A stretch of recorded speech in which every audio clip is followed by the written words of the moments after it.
A reading from the Holy Gospel according to Mark. Glory to you, O Lord. Jesus said to the 11, Go into the world, go into all the world, and proclaim the good news to the whole creation. The one who believes and is baptized will be saved, but the one who does not believe will be condemned. And these signs will accompany those who believe. By using my name, they will cast out demons, they will speak in new tongues, they will pick up snakes in their hands, and if they drink any deadly thing, it will not hurt them. They will lay their hands on the sick, and they will recover. The Gospel of the Lord. Praise be to you, Lord Jesus Christ.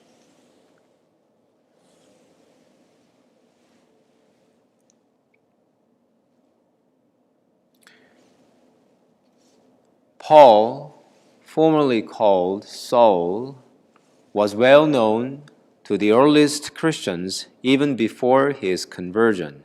It's because he was a fierce and merciless persecutor of Christians. Then suddenly Jesus changed him.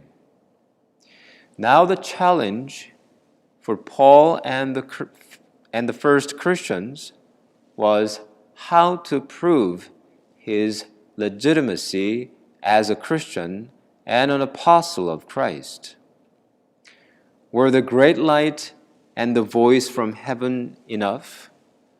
Was his healing from sudden blindness enough?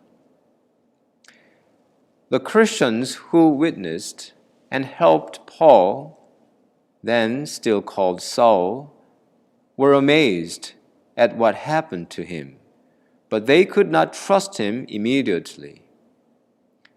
His legitimacy only came with his proclamation of the gospel of Christ. When the Christians heard Saul preach the gospel of Christ, they probably couldn't believe their ears. However, sooner or later, they recognized his faithfulness to the gospel of Christ. Later on, Paul had to suffer many controversies in his communities. He even had to chastise Peter for not being faithful to the gospel of Christ by siding with Judaizers who insisted on Jewish customs such as circumcision. Whenever his communities were in confusion, St. Paul reminded them of the gospel of Christ. Christ's gospel is the only measure for Christian faith. Christianity in our generation suffers so many impurities and confusions. These impurities and confusions don't come from Christ's gospel. Satan and the unclear human mind bring about them. How do we cleanse them?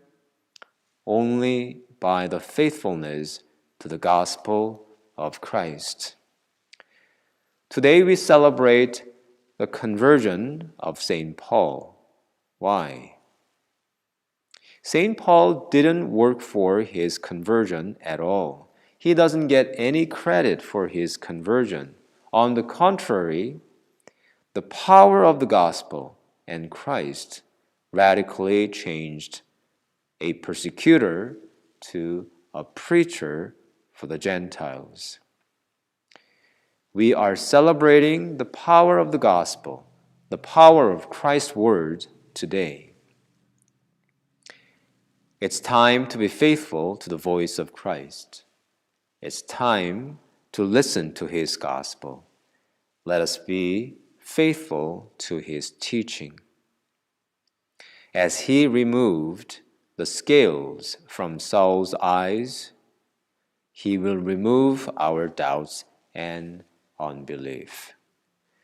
When we give ourselves to His gospel, Jesus will change us as He converted St. Paul.